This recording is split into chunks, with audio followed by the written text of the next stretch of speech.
Sir, if you don't have an ID, you don't fly. It's that simple. A laugh followed. Not loud, but sharp enough to turn heads. Someone behind the podium muttered something about people thinking rules didn't apply to them. Then the line stalled, eyes pressing in, judgment thick in the air. But the man standing there didn't flinch, didn't raise his voice, didn't beg. Because minutes later, a red phone behind the checkpoint would ring. And everything would change. By the way, where are you watching from? Tell me in the comments below. What no one in that line understood was that this wasn't about paperwork. It wasn't even about authority. It was about how quickly dignity can be stripped when power thinks it's being challenged, and how dangerous it is to mistake calm for weakness. And the single dad adjusted his grip on the small backpack at his feet and looked down at his daughter. She clutched the strap of her stuffed rabbit, eyes wide, sensing tension without understanding it. He bent slightly, murmured reassurance, then straightened again, expression steady. The TSA supervisor didn't see that moment. She saw only a man out of place, holding up her line, forcing her to assert control. He finally spoke, voice level. He explained the missing ID, the theft report, the alternatives he'd already offered. Each word was measured, precise, like he'd learned long ago that panic only feeds the wrong people. The supervisor waved it away. Procedures were procedures. The crowd mattered more than explanations. Evan Calder stood there, shoulders relaxed, boots scuffed, jacket worn thin at the elbows. He didn't look like someone worth listening to. He looked like someone to manage. When the supervisor motioned him aside, it wasn't discreet. It was deliberate. A public correction meant to remind everyone who decided who moved and who waited. He stepped where she pointed, not out of compliance, but calculation. The space near the secondary screening area hummed differently. The pitch of the scanners, the rhythm of the conveyor belts, the slight delay between beeps. Most people tuned it out. He didn't. His eyes tracked the monitors overhead, the way a few screens refreshed half a second slower than the rest. Another chuckle drifted from the line. Someone whispered that he should have just followed the rules. The supervisor's lips curled, satisfied, control restored. Or so she thought. His daughter shifted closer, fingers brushing his hand, and the medical tag clipped to her sleeve caught the light. He felt the familiar tightening in his chest, the instinct to shield, to move, to solve whatever obstacle stood between her and safety. Missing this flight wasn't an inconvenience. It was a risk. Appointments waited on the other end. Stability depended on timing. Just a few more minutes, he told her softly, even as his gaze returned to the systems above. A scanner chirped, then chirped again. Wrong interval, a small thing, easy to miss. Except patterns never lied. The supervisor called for an officer, her tone sharp, efficient. She was good at this, at asserting order, at flattening friction with policy. She didn't notice the flicker of concern crossing an officer's face as another lane slowed. Then another. She didn't notice Evan's attention narrow, at the way his posture subtly changed, like someone stepping onto familiar ground. He reached into his jacket and pulled out a folded paper, not an ID, but a maintenance checklist, creased and annotated. He hadn't meant to bring it through security. Old habit. The supervisor scoffed at the sight, mistaking it for another excuse. "Sir, step back," she said, louder now. Authority needed volume when respect wasn't automatic. He did step back, just far enough to see the full bank of monitors, just far enough to confirm what his instincts had already flagged. Something was off. Not dangerous yet, not obvious, but trending the wrong way. A warning tone sounded, brief, easily dismissed. The supervisor dismissed it. She was already preparing to escalate him out of the area, to call this encounter done. Around them, travelers shifted, annoyed, restless. Evan exhaled slowly. He'd learned a long time ago that the worst failures started like this, small, ignored, wrapped in ego. He looked down at his daughter again, then back at the supervisor. "I need you to pause the lane," he said quietly. That was when she laughed outright. The laugh lingered longer than it should have, drawing a few more smiles from the line as if the moment had turned into shared entertainment. Maren Holt straightened her jacket, satisfied with the way attention bent toward her. She gestured again, sharper this time, signaling for an officer to move closer. The officer hesitated, eyes flicking between the supervisor and the blinking monitor overhead, then followed the command anyway. The single dad didn't raise his voice. He didn't argue. That seemed to irritate her more than shouting would have. And people like her understood resistance when it looked like defiance, not when it looked like restraint. She leaned in slightly, lowering her tone in a way meant to sound reasonable while still cutting. Rules existed for a reason. Exceptions created chaos. If she bent now, she'd be bending forever. Behind them, the expedited lane hummed smoothly. Shoes stayed on. Belts stayed buckled. A man in a tailored coat checked his watch and sighed loudly, as if the delay offended him personally. The contrast was obvious, even if no one said it aloud. Some people were meant to pass through frictionless. Others were meant to be slowed until they learned their place. The child shifted again, fingers tightening around the stuffed rabbit. The medical tag brushed the father's wrist, grounding him. He crouched just enough to meet her eyes, blocking out the supervisor for a heartbeat. His voice stayed calm, steady, the kind of tone that didn't promise miracles but never lied either. She nodded, trusting him without needing to understand why. When he stood, the officer nearest him noticed the change. Not aggression. Focus, like someone stepping into a task instead of a confrontation.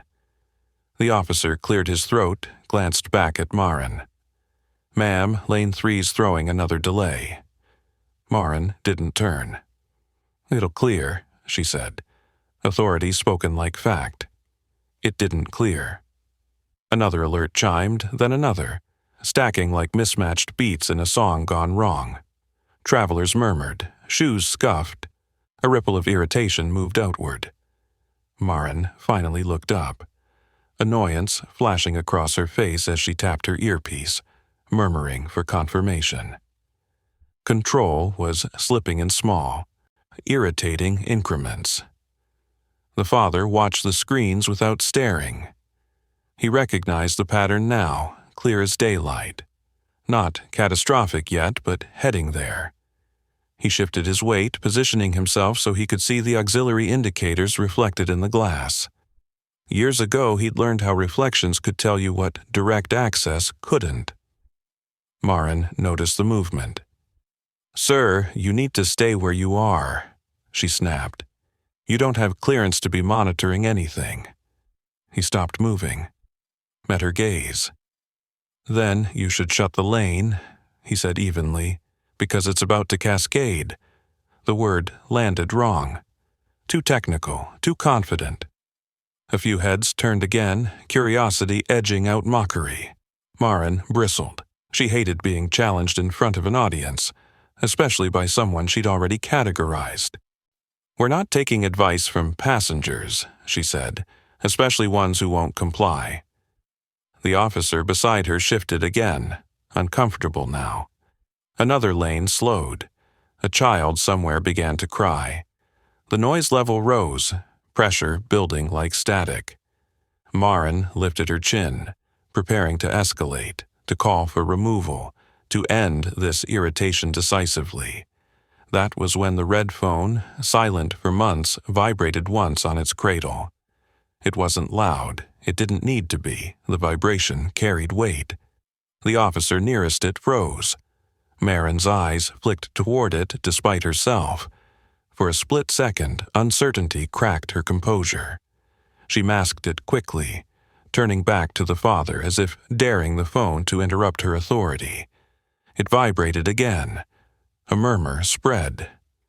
Even the impatient man in the tailored coat went quiet.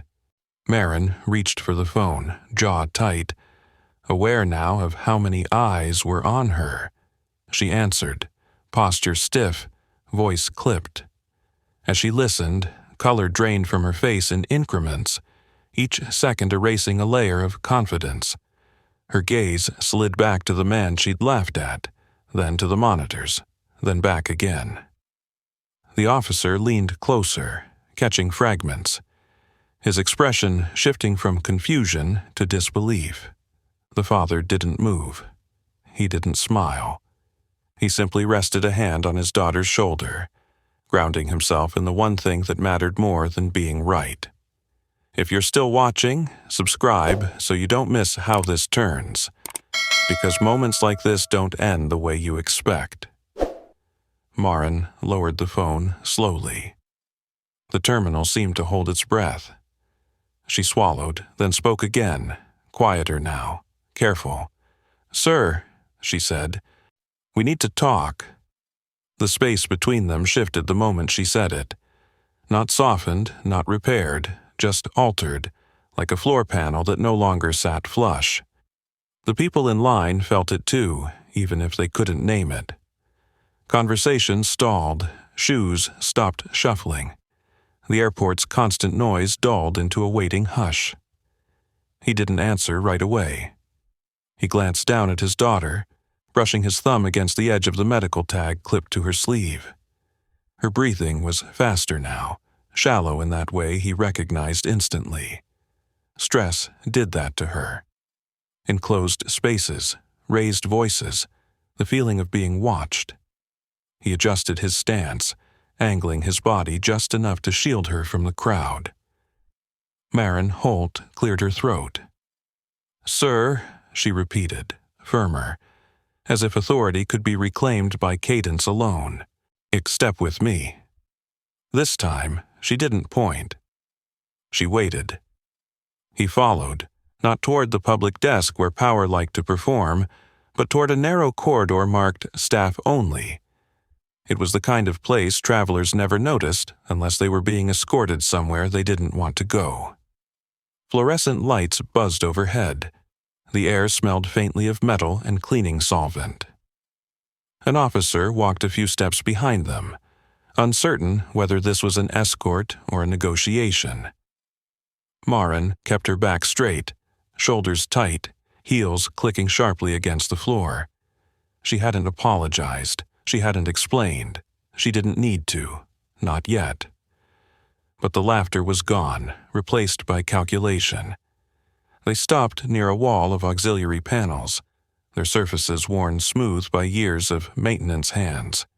The sounds of the terminal filtered through the walls in muffled layers.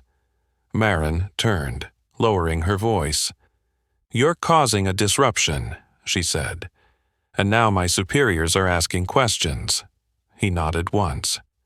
"Because the system's desyncing," he replied. "Lane 3's throwing false positives, Lane 5's lagging, and your primary controller isn't compensating." Her eyes narrowed. "You shouldn't know that." "I shouldn't," he agreed. The officer inhaled sharply, then looked away, suddenly very interested in the scuffed floor. Marin crossed her arms, defensive now. "You're still a passenger without ID," she said. "Whatever you think you're seeing doesn't change that." "It changes what happens next," he said calmly. "If you don't pause intake, you're going to lock yourselves into a full protocol reset, and that'll shut this terminal down for at least an hour." She scoffed, but the sound lacked conviction.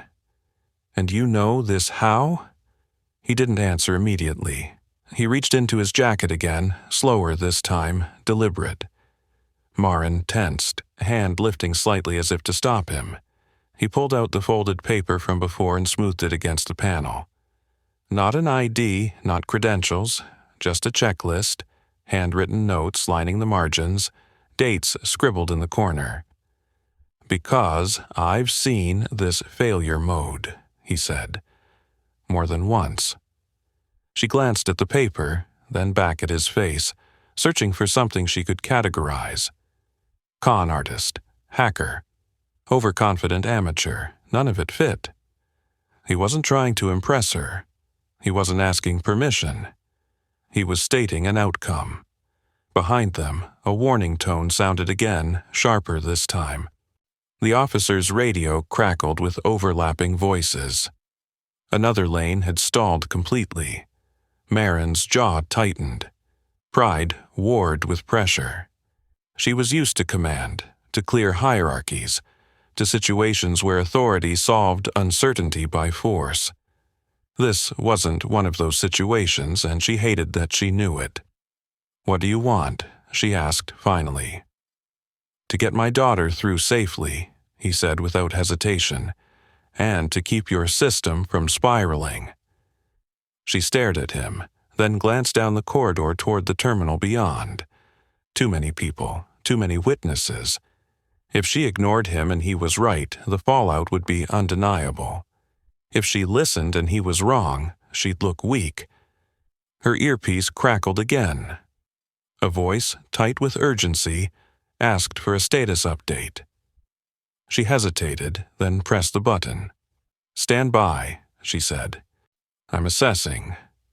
The word tasted strange in her mouth. She looked back at him, voice lower now. "You fix this," she said.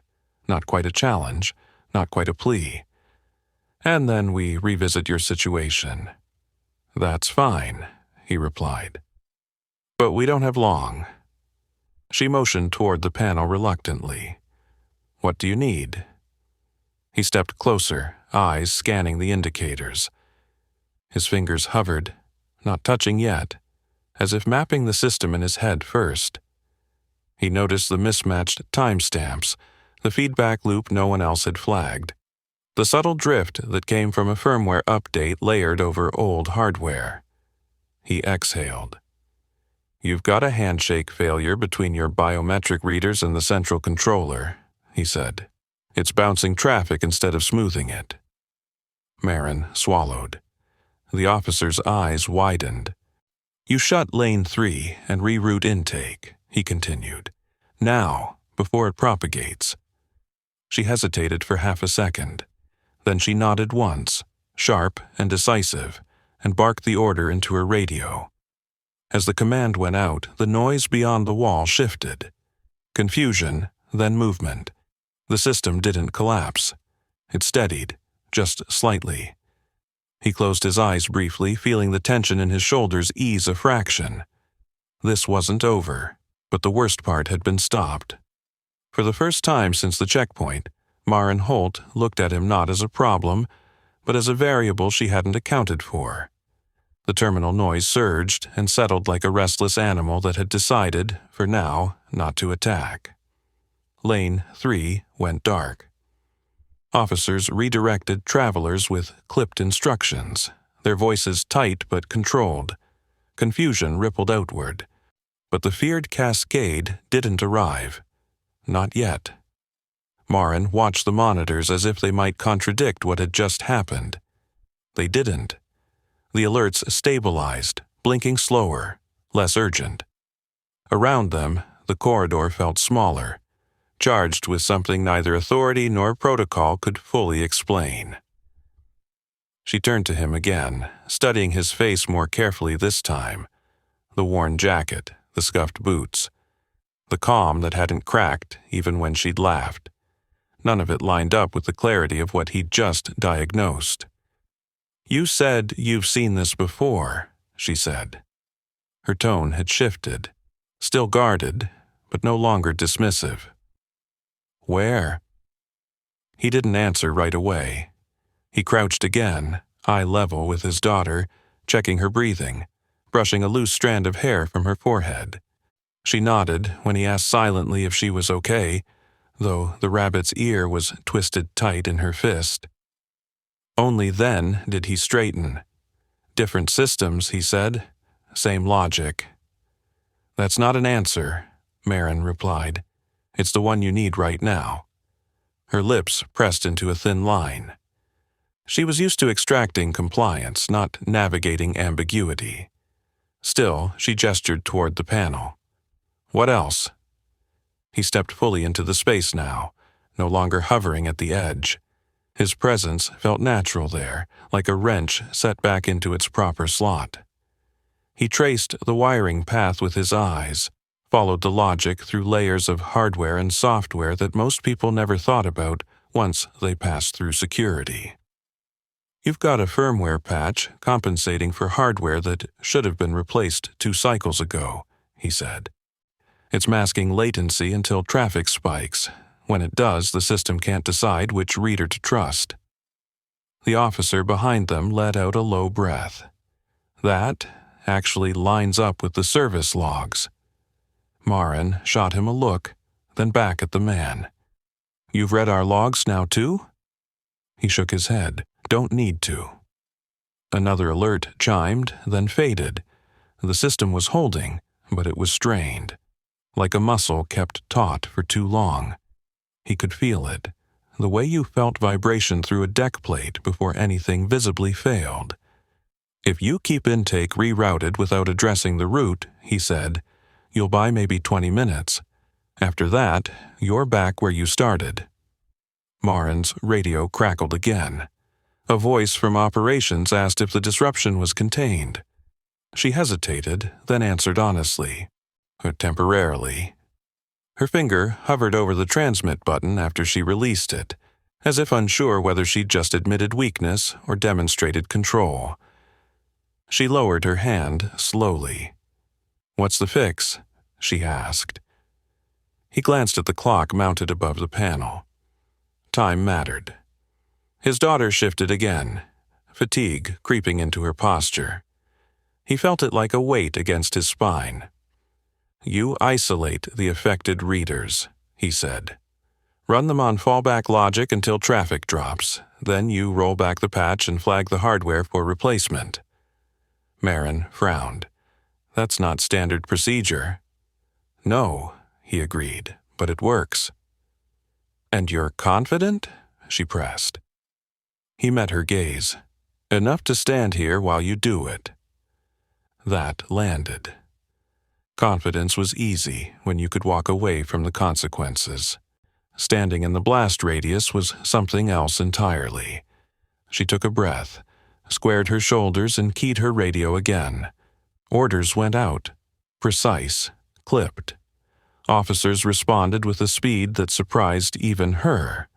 The system groaned, then adjusted, shedding load like a ship trimming ballast. The monitors steadied further. Alerts cleared one by one. The officer behind them let out a quiet, disbelieving laugh. Marin didn't smile. She watched the man instead, eyes sharp, recalibrating. You're not just guessing, she said. No, he replied. Then you're not just a passenger. He didn't correct her. He glanced toward the corridor opening, where the terminal buzzed with controlled chaos. Travelers moved again, slower now, but moving.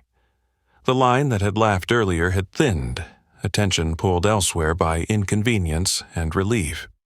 His daughter tugged gently at his sleeve. He looked down, heart tightening. She was tired, pale, holding it together the way she always did, because she trusted him to handle the rest. Marin followed his gaze. For the first time, her expression softened, not enough to erase what had happened, but enough to acknowledge it. We're stabilizing, she said. You'll be escorted through once we confirm. That's fine, he said. But if it spikes again, you call me back. Call you? She echoed. You planning on staying? He almost smiled. I'm already here. Another voice came through her earpiece, lower, more authoritative. She listened, eyes flicking to him again. This time, there was no laughter in them. Only curiosity, and something like unease. Yes, she said into the mic. He's with me now. She ended the transmission and looked at him fully. My superiors want to know who you are, she said. Formally? He nodded once. They can wait a minute. Marin hesitated, then nodded back, surprising herself. Outside the corridor, the terminal exhaled. Inside it, the balance of power continued to shift, quietly, irrevocably. The minute stretched longer than either of them expected. The systems held, but only just, humming with the strained steadiness of something being forced to behave. The corridor felt warmer now, air thick with the aftermath of near failure.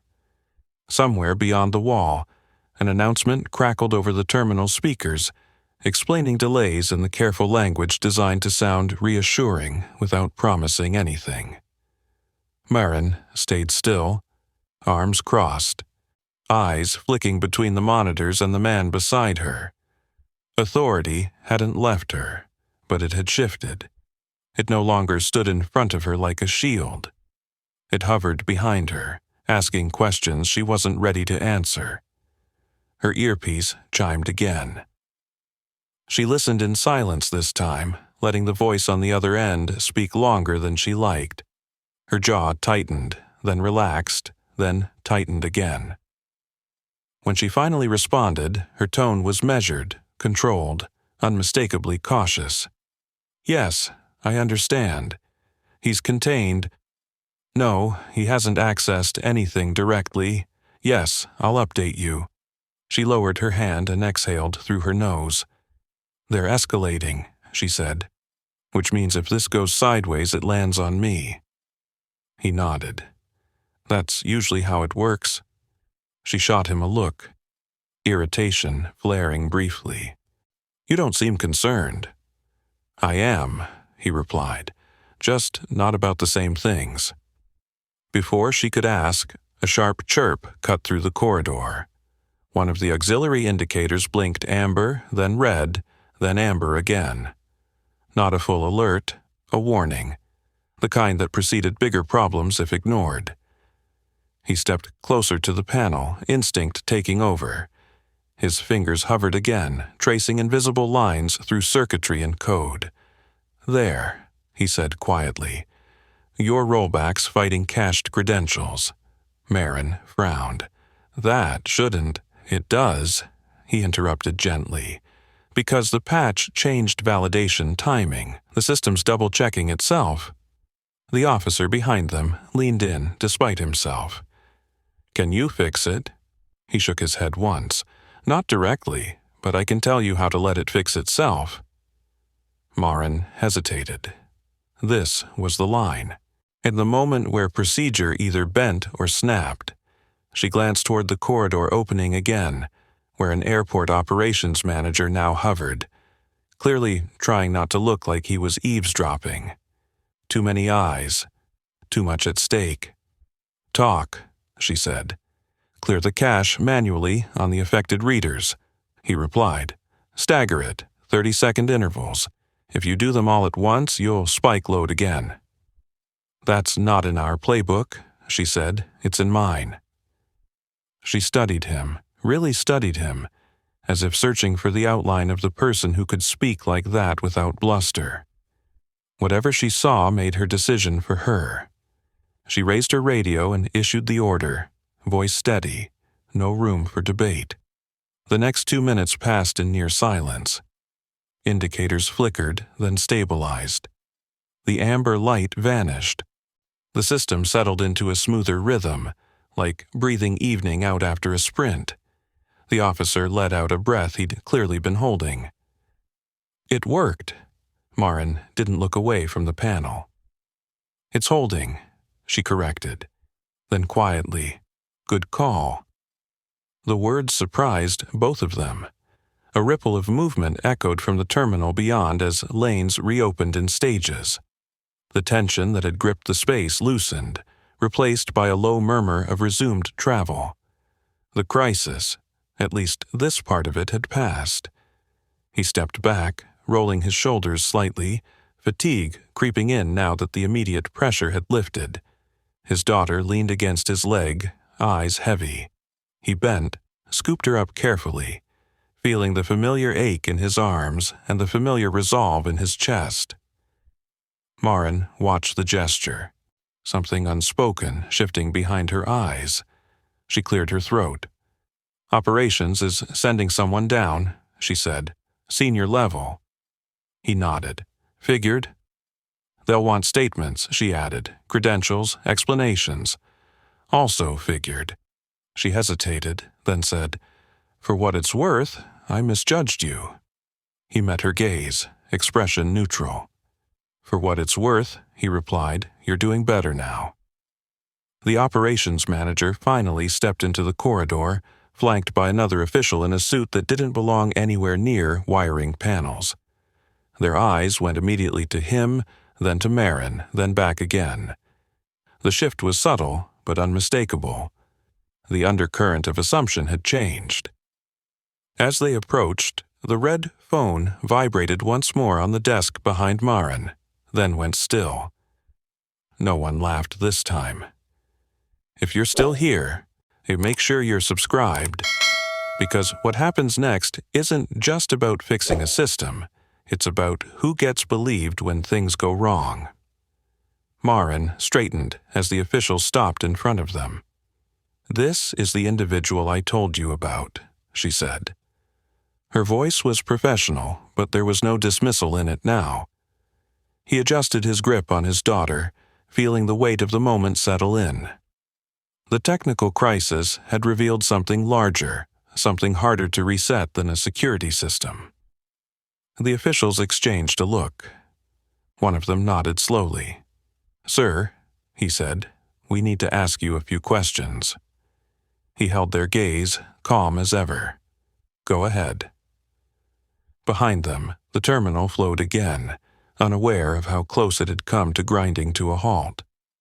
And in that narrow corridor, surrounded by panels and power symbols meant for others, the balance continued to tilt, one quiet acknowledgement at a time.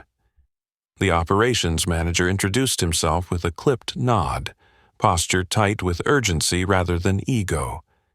The suited official beside him stayed half a step back, eyes already scanning panels, people, exits. Neither of them spoke at first.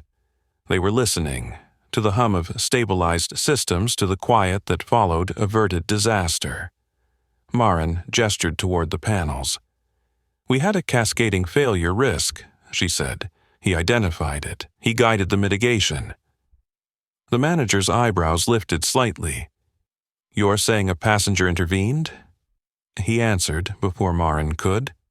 "I advised. Your team executed." The correction mattered. The officer nearby noticed it. So did the suited official, whose gaze sharpened, reassessing tone as much as facts. "What's your background?" the manager asked. He glanced down at his daughter, shifting her weight so she rested more comfortably against his shoulder.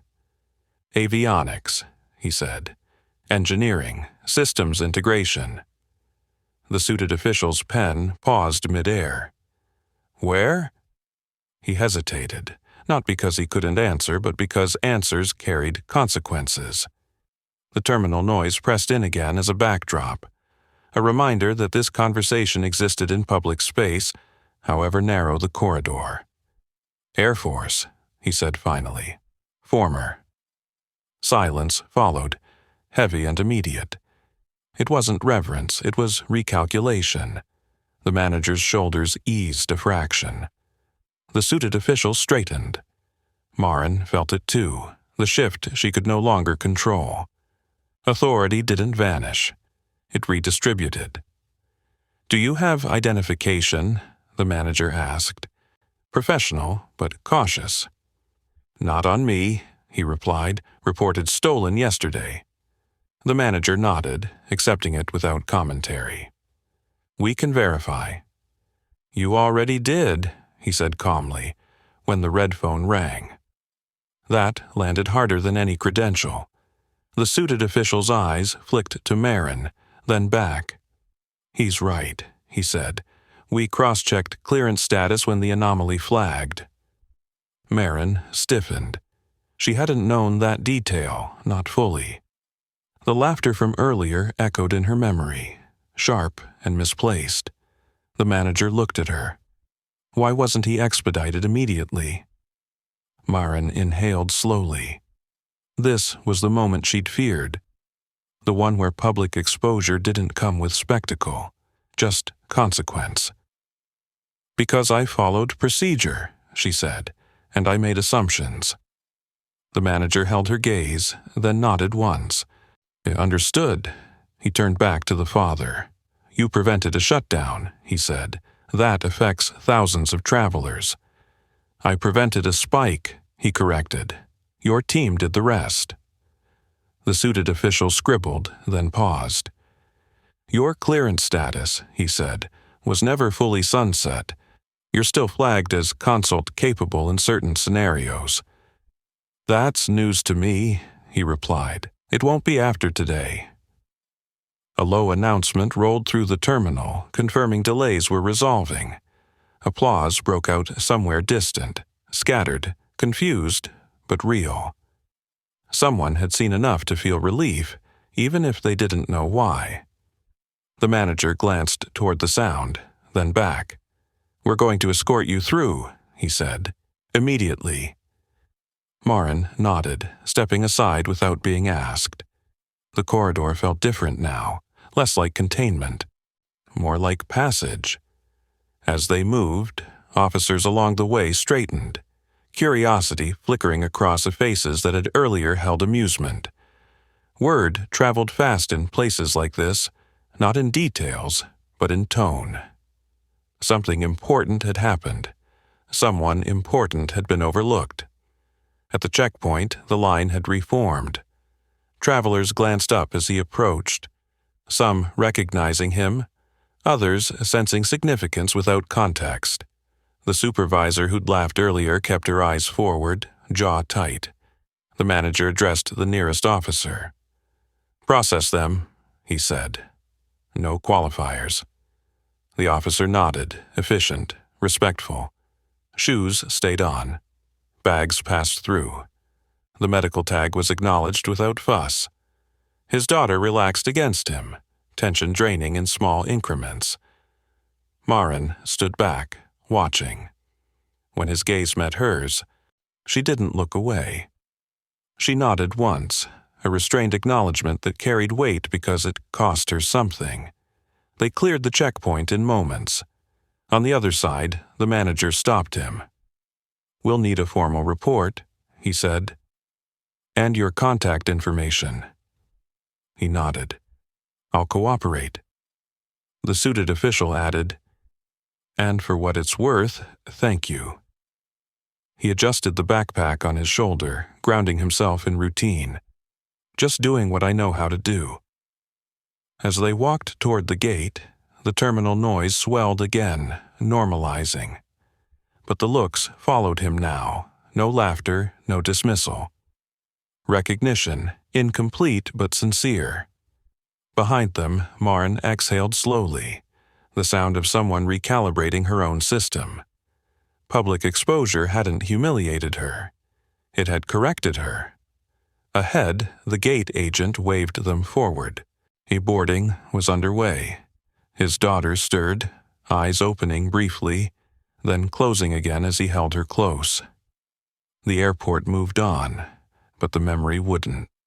Not for those who'd laughed. Not for those who'd watched power shift without a word raised. And not for the man who'd stood where power never looked and been seen anyway. The jet bridge hummed beneath his feet as he stepped forward with the slow, careful rhythm of someone carrying more than just weight. His daughter slept now, cheek pressed against his shoulder, breath warm through the fabric of his jacket. The adrenaline that had held him upright began to ebb, leaving behind the familiar ache in his lower back and the dull throb behind his eyes that always followed long stretches of control. Behind them, the checkpoint noise faded into abstraction. Ahead, the gate area pulsed with orderly motion. Boarding groups called, carry-ons lifted, wheels rattling across the floor. Normalcy reassembled quickly, as if nothing unusual had happened at all. But something had happened. He could feel it in the way people looked at him now, not staring, not whispering. Just that half-second pause of recognition, like they'd glimpsed a story without hearing the whole thing. The gate agent scanned their passes without comment, then glanced up at his daughter and softened. "You're all set," she said gently. "No questions, no suspicion." He nodded in thanks and moved on. As he entered the aircraft, the smell of recycled air and coffee wrapped around him, familiar and oddly grounding. He maneuvered down the aisle carefully, murmuring apologies as he brushed past knees and elbows. A flight attendant stepped in smoothly, gesturing toward an open seat near the bulkhead. "You can sit there," she said quietly. "More room." He hesitated, instinctively wary of accommodations that came with invisible strings, then accepted with a nod. He settled in, easing his daughter into the seat beside him, arranging her blanket with practiced care. She sighed in her sleep, body relaxing fully for the first time since they'd entered the terminal. Only then did he let himself lean back. The cabin filled around them, the low murmur of conversations blending into white noise. He closed his eyes briefly, letting the hum of the aircraft steady his breathing. For a moment, he thought about the corridor, the panels, the way Marin Holt's laughter had cut through the space before everything shifted. He didn't feel triumphant. He felt tired. A movement near the front of the cabin drew his attention. The operations manager stepped on board, scanning the rows until his eyes found him. He approached without ceremony, crouching slightly to keep his voice low. "They've stabilized the system," he said. "Your assessment held." He nodded once. "Good." The manager hesitated, then added, "We documented the incident, including the initial interaction." "That wasn't necessary," he replied. "It was," the manager said evenly. "Transparency matters." He studied the man for a moment, then looked away. "What happens now?" "For you," the manager straightened slightly. "You fly. For us, there will be reviews." He didn't ask for details. He didn't need them. He knew how institutions corrected themselves, slowly, unevenly, usually after being forced to look in a mirror they'd been avoiding. The manager glanced at the sleeping child. "You did the right thing," he said, "not just technically." He inclined his head, acknowledgement without ceremony. The manager moved on, leaving the aisle to fill again with passengers and overhead bins. As the doors closed, the aircraft grew quieter, sealed off from the terminal's endless motion. Safety announcements began, voices practiced and calm. He listened with half an ear, attention drifting inward. He thought about how close it had come. Not the system failure, that had been manageable. The real danger had been simpler, sharper, being dismissed at the wrong moment, being turned away because it was easier than listening. That kind of failure didn't trigger alarms. It just accumulated damage over time. A faint vibration ran through the plane as ground crew finished their work. The engines began their low, anticipatory whine. He felt it through the floor, through the seat, a language his body still understood instinctively. His daughter stirred, blinking up at him. "We okay?" she murmured, voice thick with sleep. "We're okay," he said softly. "You did great." She smiled faintly, then curled back in on herself, reassured. As the plane pushed back from the gate, he caught sight of the terminal through the window, glass and steel, lights blinking in coded rhythms. Somewhere inside, Marin Holt was likely filing reports, replaying moments, recalibrating her own understanding of authority and error. He didn't hate her, he never had. He'd learned long ago that systems taught people how to behave, then punished them for following those lessons too well. The aircraft turned, aligning with the runway. Acceleration pressed him gently into the seat, a familiar force that felt almost comforting. As they lifted, the terminal fell away, shrinking into abstraction. He rested his head back, eyes open, watching the clouds gather beneath them. He didn't know what would come of the documentation, the reviews, the quiet ripple effects already spreading through the airport's hierarchy. What he did know was this: his daughter was safe. The flight was airborne. And somewhere behind them, a system had been forced to acknowledge a truth it preferred to ignore: that sometimes the most qualified person in the room is the one everyone laughed at first. The seatbelt sign stayed on longer than usual, a reminder that even smooth departures carried unseen adjustments. He watched the cabin settle, listening to the small sounds people made when they believed the hard part was over: bags rustling, screens flicking on, murmured conversations resuming. His daughter leaned against him, awake now, tracing the seam of the armrest with one finger. "You fixed it," she said quietly, not a question. He smiled faintly. "A lot of people fixed it." She considered that, then nodded, satisfied. She'd grown up around systems, medical, mechanical, human, and understood instinctively that no single person ever held everything together alone. A flight attendant passed, offering water. He accepted, careful not to jostle her. As he drank, his phone vibrated for the first time since the checkpoint. No signal before, then suddenly a flood. Missed calls. Messages stacked in quiet urgency. One number repeated, unfamiliar but persistent. He didn't answer yet. He knew the timing. Let the plane level off. Let the noise thin. Let decisions arrive when adrenaline wasn't driving them. Across the aisle, a man leaned forward, curiosity finally breaking through restraint. "Excuse me," he said, hesitant. "Were you part of that thing at security?" He met the man's eyes, measured the intent, and nodded once. "I helped." "That was you?" The man breathed. "They said the whole terminal almost—" He stopped himself, shaking his head. "Anyway, thank you." The gratitude was awkward, sincere, unpolished.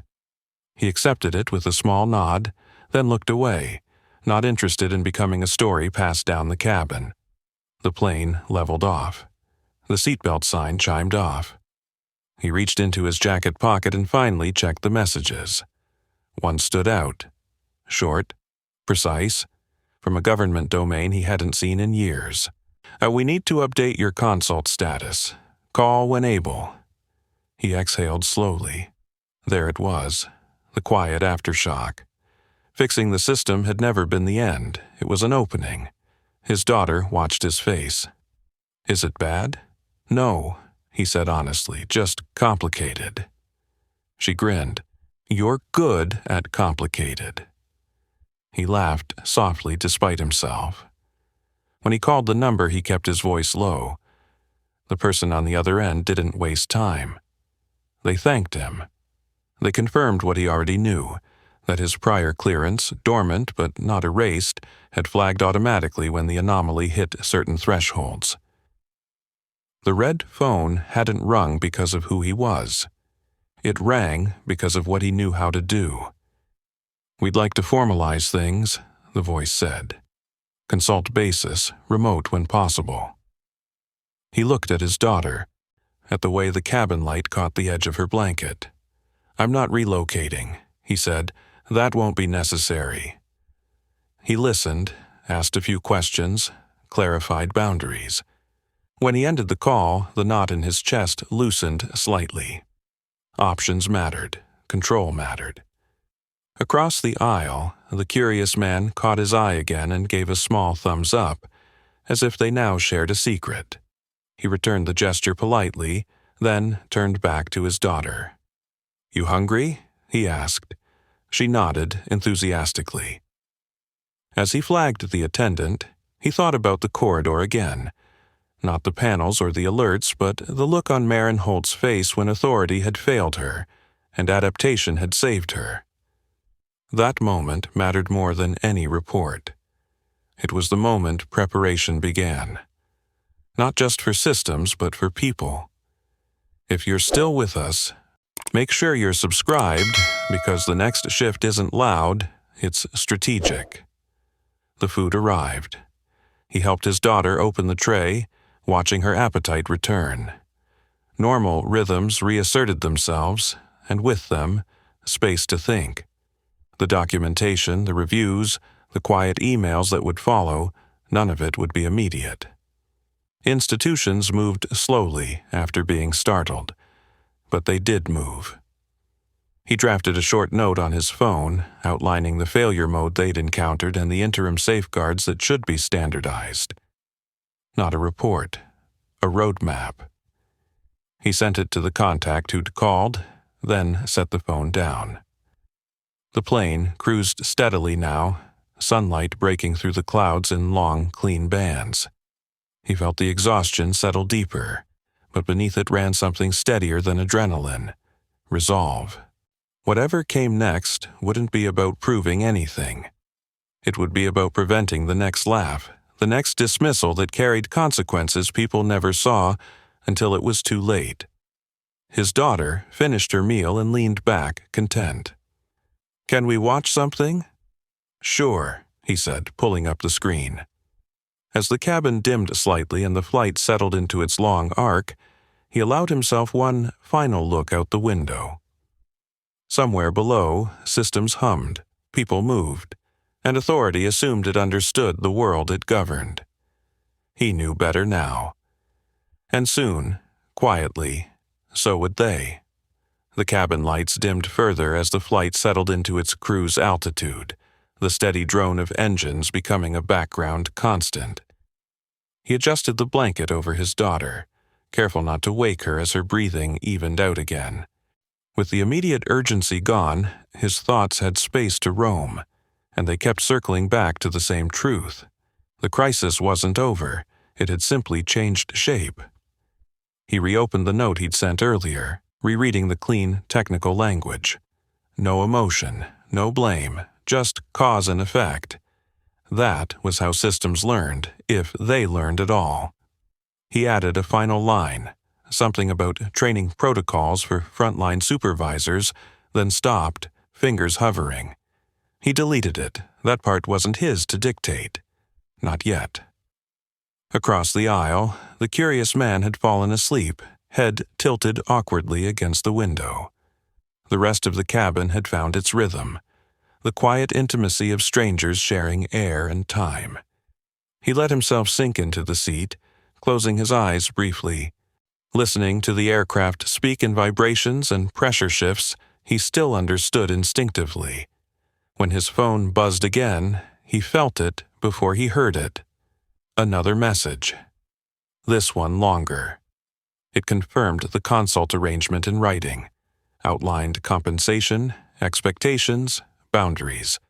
Professional, careful.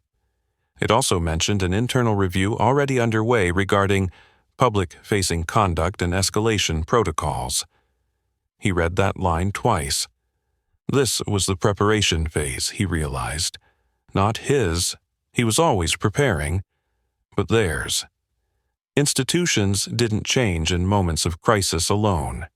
They changed afterward, when someone wrote things down, asked uncomfortable questions, and realized too many people had been watching to pretend nothing happened. His daughter stirred, eyes fluttering open.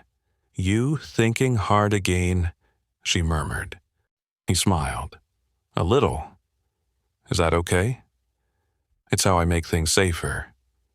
She nodded, reassured by the answer, and rolled onto her side, drifting back to sleep. He thought about Mar and Holt then, not with bitterness, but clarity.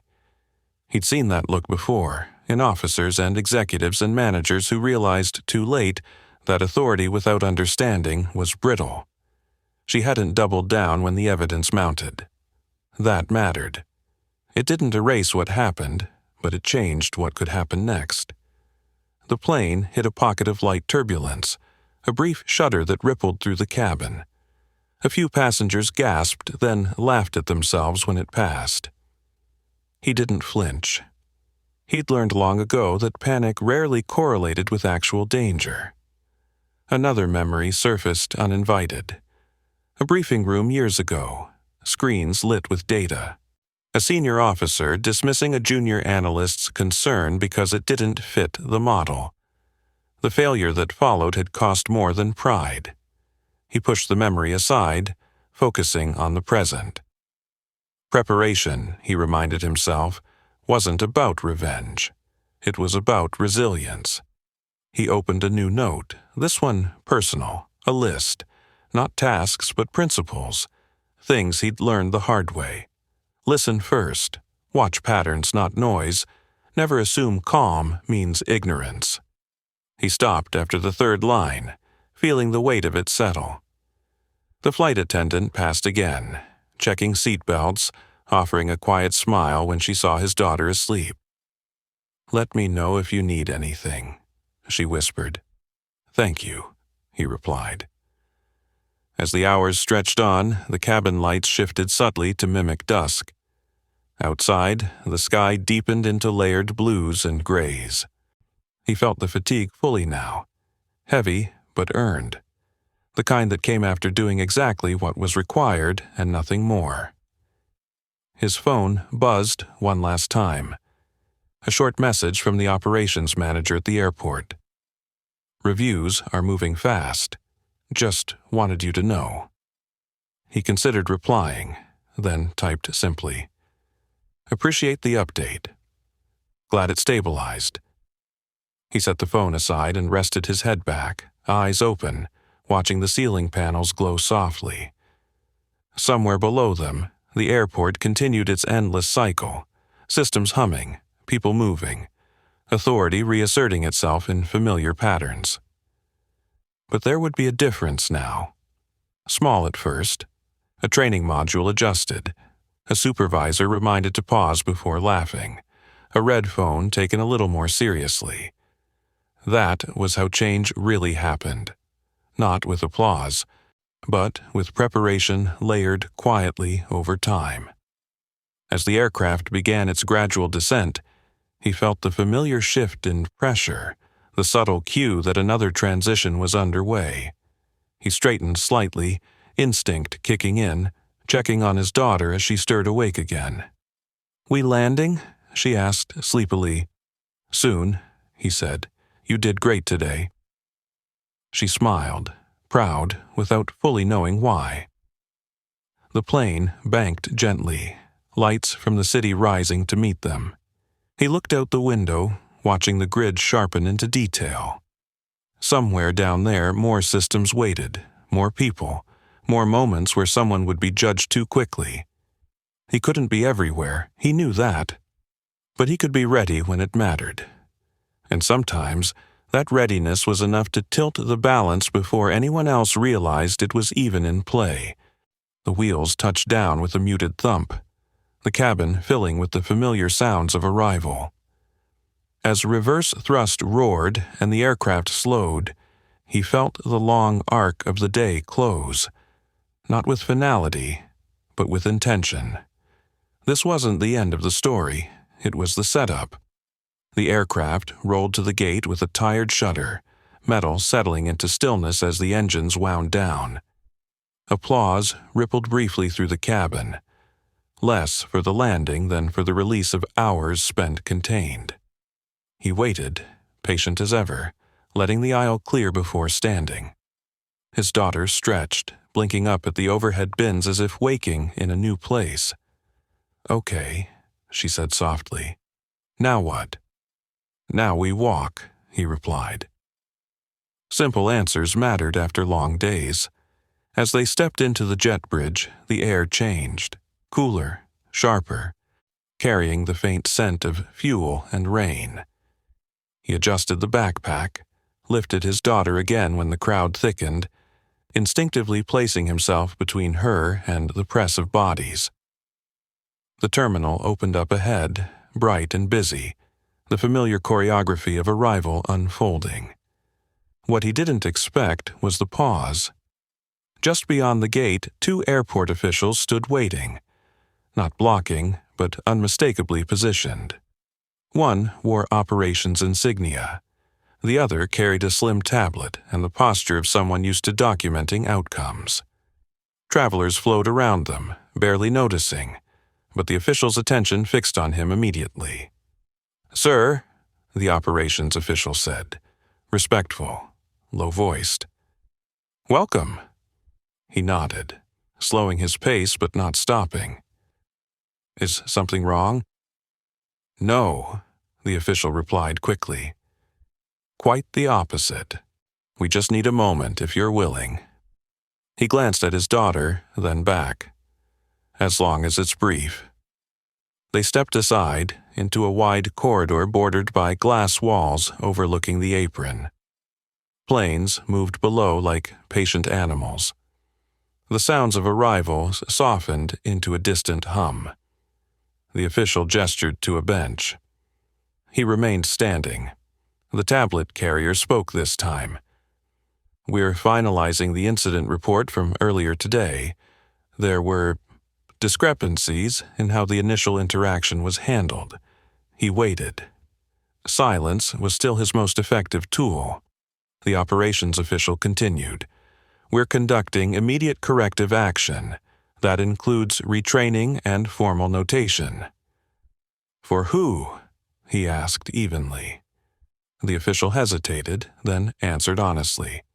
"For the supervisor involved." He absorbed that without reaction. Consequences weren't something to savor. They were something to ensure were accurate. "And," he prompted gently. "And," the official said, "we'd like to formally acknowledge your role, publicly." There it was, the execution phase of justice, not dramatic, procedural, real. He shook his head slightly. "I'm not interested in a press moment." The tablet carrier nodded, unsurprised. "We anticipated that. The acknowledgement would be internal, but visible, documented, cited in training materials." That mattered more. He considered it, then nodded once. "That's acceptable." His daughter tugged at his collar. "Are we in trouble?" He smiled down at her. "No, we're almost done." The officials relaxed, tension easing. "There's one more thing," the operations official said. "The supervisor asked to speak with you. Briefly." He looked past them, eyes scanning the terminal. He saw her then, standing near a column, posture straight, expression controlled but strained. Not hiding, waiting. He exhaled slowly. "All right." They crossed the short distance without ceremony. Travelers passed between them, oblivious. When they stopped, neither spoke at first. The moment stretched, fragile and human. "I was wrong," Marin Holt said finally. "No qualifiers, no defense. I let authority override judgment." He met her gaze. "That happens." She swallowed. "It won't again, not like that." "I hope so," he replied. "For the next person." Her eyes flicked to his daughter, then back. "I've been removed from frontline supervision pending review," she said. "I wanted you to hear that from me." He nodded. "Thank you for telling me." They stood there, two people recalibrating after impact, and no forgiveness was requested. None was offered. Accountability didn't require absolution. An announcement echoed overhead, directing arrivals toward baggage claim. The moment had reached its natural end. "I hope your daughter's appointment goes well," Marin said quietly. He inclined his head. "Me too." He turned away then, walking toward the flow of passengers. The officials peeled off. Already absorbed into follow-up tasks, the terminal resumed its rhythm, indifferent and relentless. As they moved, his phone vibrated again. A message from the consult contact confirmed next steps, timelines, non-disclosure terms. He skimmed it, then locked the screen. Later. Baggage claim smelled like coffee and impatience. Carousels rattled to life. He set his daughter down, letting her walk now, holding his hand. She skipped once, light again. "You did a big thing," she said. "We did a necessary thing," he corrected gently. She smiled, accepting the nuance without needing it explained. As their bag appeared and he lifted it free, he felt the quiet satisfaction of closure, not because he'd been proven right, but because the system had been forced to correct itself in view of witnesses. Public exposure had done its work, not with applause but with records and resolve. They headed for the exit, sunlight spilling through the glass doors ahead.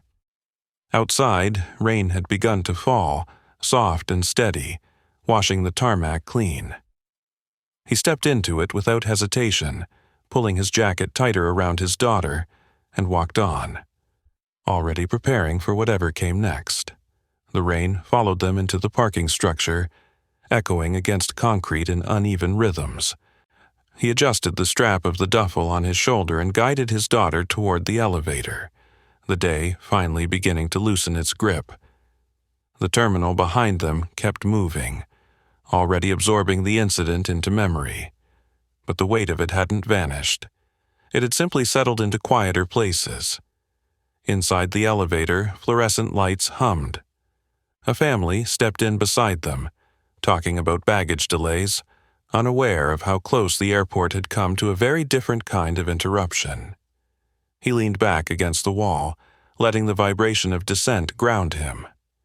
His daughter watched the floor numbers tick down, calm now, secure in the certainty that he had things handled. When the doors opened, the smell of damp asphalt rushed in. He crossed the garage toward the car, rain misting through the open sides, softening edges.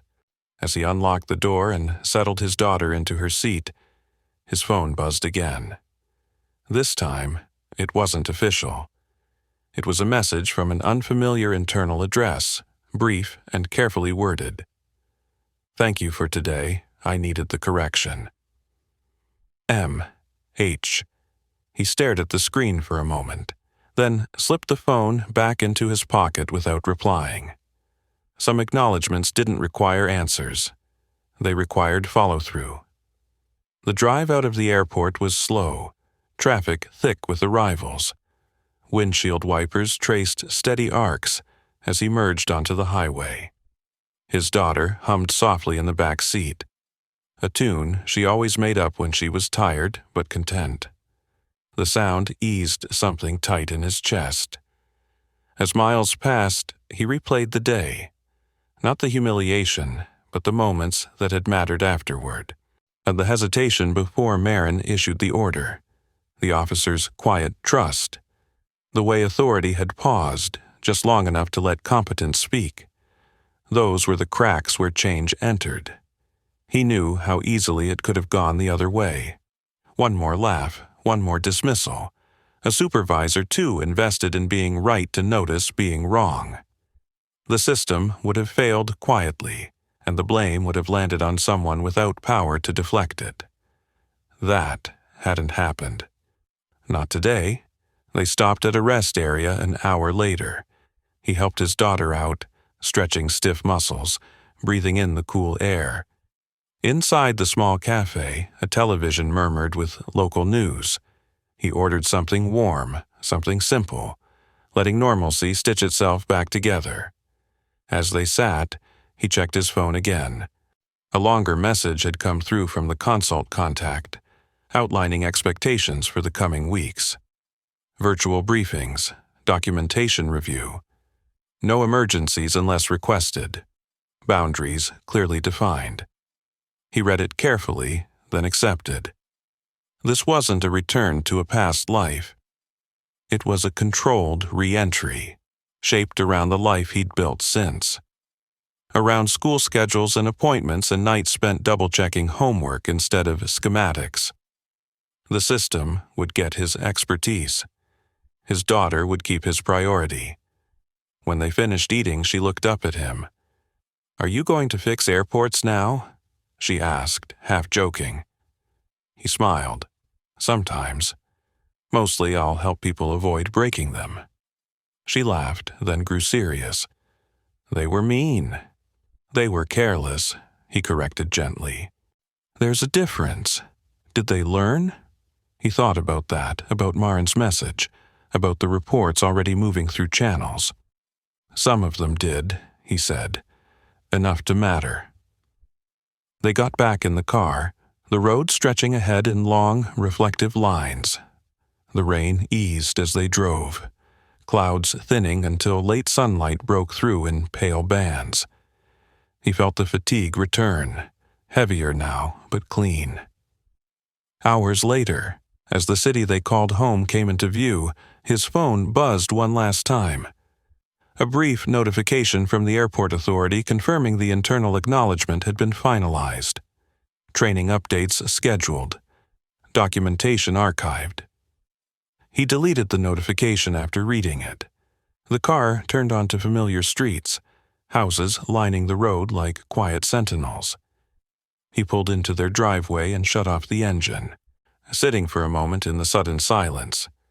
His daughter unbuckled herself and leaned forward. "Thank you," she said. "For what?" "For not yelling," she replied simply. "And for fixing it." He swallowed, then nodded. "You're welcome." Inside the house, routine resumed. Bags dropped, lights switched on, shoes kicked aside. The day receded into memory, but its imprint remained, subtle and durable. Later, as he tucked his daughter into bed, she asked one last question. "Will it happen again?" "Maybe," he said honestly, "but next time, someone might remember today." She smiled, eyes closing. In the quiet that followed, he stood alone for a moment, listening to the house settle. The world outside kept moving, systems humming, people making choices. He knew he wouldn't always be there when authority laughed at the wrong person, but sometimes, being there once was enough to change what happened the next time. Morning arrived without ceremony. Pale light filtered through the kitchen window as he poured coffee, the house still wrapped in the soft quiet that only existed before the day asserted itself. Outside, the rain had washed the air clean. Inside, the echoes of yesterday felt distant but intact, like something carefully set aside rather than forgotten. His daughter padded in, hair tangled, still wearing sleep in her eyes. She climbed onto a chair and rested her chin on the table, watching him the way she always did when she wanted to ask something but hadn't found the words yet. "They didn't laugh this morning," she said finally. He paused, mug halfway to his lips. "Who?" "The people," she replied. "At the coffee place, they just waited." He smiled faintly. "Sometimes that's progress." She accepted that answer easily, swinging her legs as she sipped her juice. Children were good at recognizing shifts adults dismissed as coincidence. They felt when the world tilted, even slightly, toward fairness. After breakfast, life resumed its ordinary rhythm. Bags packed, shoes found, a quick check of appointments. He moved through it all with the practiced efficiency of someone who had learned long ago that stability wasn't passive. It was maintained. Outside, the neighborhood hummed awake, cars pulling out of driveways, doors closing, routine stitching the community together. As he walked her to the car, his phone buzzed once more. This time, there was no urgency in it. Just a quiet update from the consult team, confirming the next virtual briefing date and thanking him again for his measured response under pressure. Measured. He considered the word as he pocketed the phone.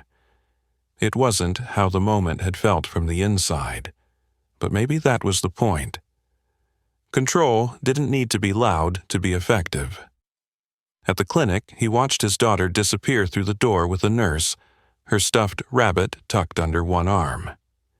He sat in the waiting room, listening to the low murmur of conversations, the distant beep of machines, the mundane reality that had always mattered more to him than titles or authority.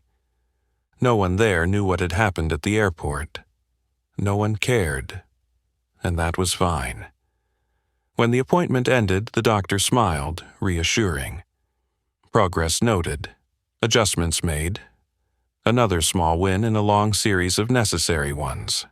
He thanked them, gathered his daughter, and headed back out into the sunlight. Driving home, he passed the highway exit for the airport. For a moment, his thoughts returned there, to the corridor, the red phone, the way laughter had curdled into silence. He didn't feel anger. He felt something steadier. Resolve, tempered by realism. Institutions didn't change because one man stood his ground.